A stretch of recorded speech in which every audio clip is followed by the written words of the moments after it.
Những gì tôi đang cho bạn xem lần này là bàn dỡ tải 3 trục hoàn toàn tự động của Đài Loan với tạp chí công cụ đĩa và bàn công nghệ cao trục chính di chuyển công cụ tự động. Nó có thể ngăn chặn hiệu quả các loại hình vận chuyển và độ mềm khác nhau có thể xảy ra trong quá trình tải.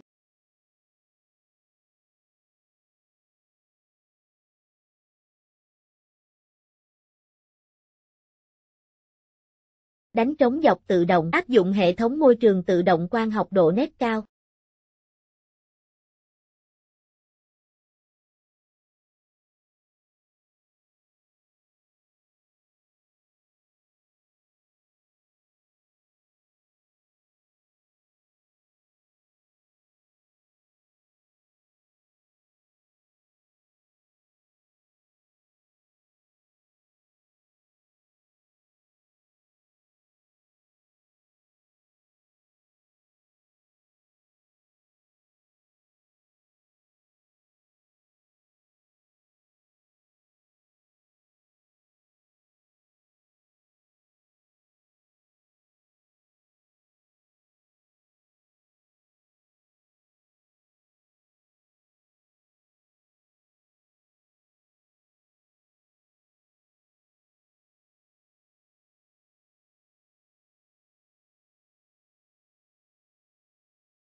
Yoko và thiết kế thu nhỏ.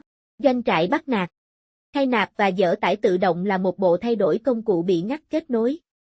Máy là một thiết bị xử lý hiệu quả, nó có thể tự động hoàn thành việc tải và dỡ hàng. Thoát khỏi sự thay đổi công cụ và hàng khoang có thể sử dụng cho đồ nội thất ngoài cửa ra vào và cửa sổ và các ngành công nghiệp khác.